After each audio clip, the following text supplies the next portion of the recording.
PNB प्रवासी शिक्षा loan scheme. ये लोन स्कीम पीएनबी स्पेसिफिकली लाया है इंडिया के ओवरसीज सिटीजन्स के लिए और नॉर्मल सिटीजन्स इस स्कीम के लिए एलिजिबल नहीं है। आज के इस वीडियो में मैं आपको इस स्कीम के रिगार्डिंग कंप्लीट इन्फो देने वाला हूं, like document requirements, security, interest, margin और वो सारे डिटेल्स आपके साथ शेयर करूंगा जो कि जरूरी है इस लोन स्कीम को अवेल करने के लिए। मैं हूं आपका दोस्त रोहित, स्वागत करता हूं आप सबका टेकी पंडित में। आइए स्टार्ट करते हैं आज का ये वीडियो।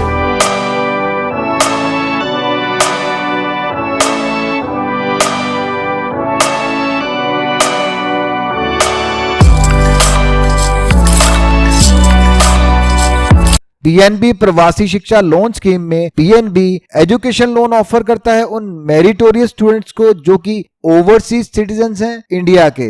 ये लोन उनको इंडिया में ही हायर स्टडीज को परस्यू करने के लिए दिया जाता है। इस लोन को अवेल करने के लिए एप्लीकेंट की मिनिमम एज जो है वो 18 इयर्स होनी चाहिए और एप्लीकेंट ओवरसीज सिटीजन होना चाहिए इंडिया का और उसका कंफर्म एडमिशन होना चाहिए हायर एजुकेशन के लिए इंडिया के आइडेंटिफाइड इंस्टीट्यूट में, और उन आइडेंटिफाइड इंस्टीट्यूट की लिस्ट मैं आपको नीचे दे दूंगा डिस्क्रिप्शन बॉक्स में। ये कुछ इंपॉर्टेंट डॉक्यूमेंट्स हैं जो कि इस लोन को अवेल करने के लिए रिक्वायर्ड हैं, जैसे कि valid ID proof, valid address proof, valid address proof of the current overseas address जो कि अटेस्ट होगा रिप्रेजेंटेटिव ऑफिस या इंडियन एम्बेसी के द्वारा, और वैलिड इनकम प्रूफ। अगर आप सैलरीड हैं तो सैलरी स्लिप्स, अगर आप नॉन सैलरीड हैं तो आपके जो फाइनेंशियल्स हैं वो रिक्वायर्ड होंगे।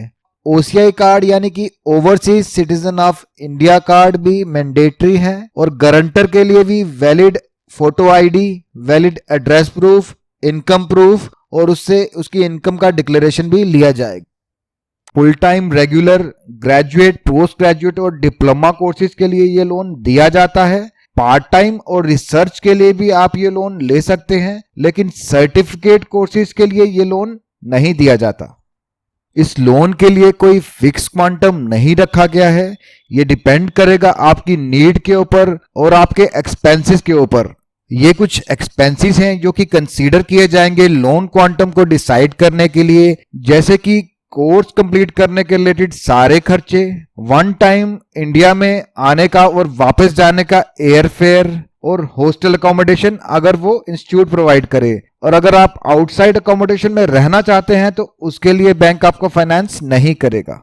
इस लोन को अवेल करने के लिए मार्जिन यानी कि एप्लीकेंट का अपना कंट्रीब्यूशन जो है वो 20% रखा गया है। इस लोन के लिए एक गारंटर की रिक्वायरमेंट है जो कि रेजिडेंट इंडियन हो। लोन सिक्योरिटी के लिए आपके गारंटर को अपनी इमूवेबल प्रॉपर्टी की मॉर्टगेज करनी होगी बैंक के नाम से, और उस प्रॉपर्टी की वैल्यू कम से कम 125% होनी चाहिए लोन अमाउंट के। या आप लिक्विड सिक्योरिटीज ऑफर कर सकते हैं जैसे कि NSC, KVP, IVP, PSU bonds, bank FDR, LIC policy, और जिनकी कम से कम वैल्यू 125% हो loan amount. Present rate of interest जो है वो विजिबल है आपकी स्क्रीन के ऊपर, और लेटेस्ट रेट्स के लिए आप विजिट कीजिए पीएनबी की वेबसाइट पर। लोन के रीपेमेंट के लिए मैक्सिमम पीरियड जो रखा गया है वो 10 इयर्स का है। 120 ईएमआई में आपको लोन खत्म करना होगा, और इसका जो रीपेमेंट होगा वो आपकी जो रेमिटेंस आएगी आउटसाइड इंडिया से उसी पैसे से की जाएगी आपके एनआरई एनआरओ अकाउंट को डेबिट करके। मोराटोरियम या हॉलिडे पीरियड में बैंक आपको रिलैक्सेशन देता है ईएमआई भरने से। इस पीरियड में आपको खाली इंटरेस्ट ही सर्व करना होगा, और इस लोन में हॉलिडे पीरियड जो रखा गया है वो कोर्स पीरियड प्लस 6 मंथ्स का रखा गया है। प्रवासी शिक्षा लोन के लिए लाइफ इंश्योरेंस कवर जो है वो मैंडेटरी रखा गया है, और उसका सम एश्योर्ड जो है वो आपके लोन अमाउंट के इक्वल होना चाहिए।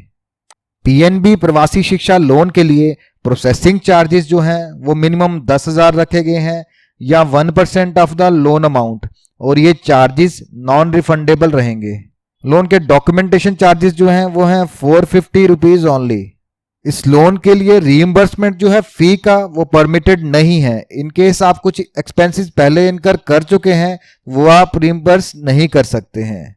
फ्रेंड्स, मैंने पूरी कोशिश की है कि इस स्कीम से रिलेटेड सारी डिटेल्स आपके साथ शेयर कर दूं। इन केस अगर कुछ छूट गया है या आपको कुछ समझ नहीं आया है तो आप मुझे मैसेज कर सकते हैं नीचे चैट बॉक्स में। और अगर आपको आज का ये वीडियो पसंद आया है तो प्लीज इस वीडियो को लाइक करें, मेरे चैनल को सब्सक्राइब करें और जुड़े रहिए हमारे साथ ऐसे ही लोन्स के रिलेटेड और भी बहुत सारे वीडियोस के लिए। वीडियो देखने के लिए बहुत बहुत धन्यवाद।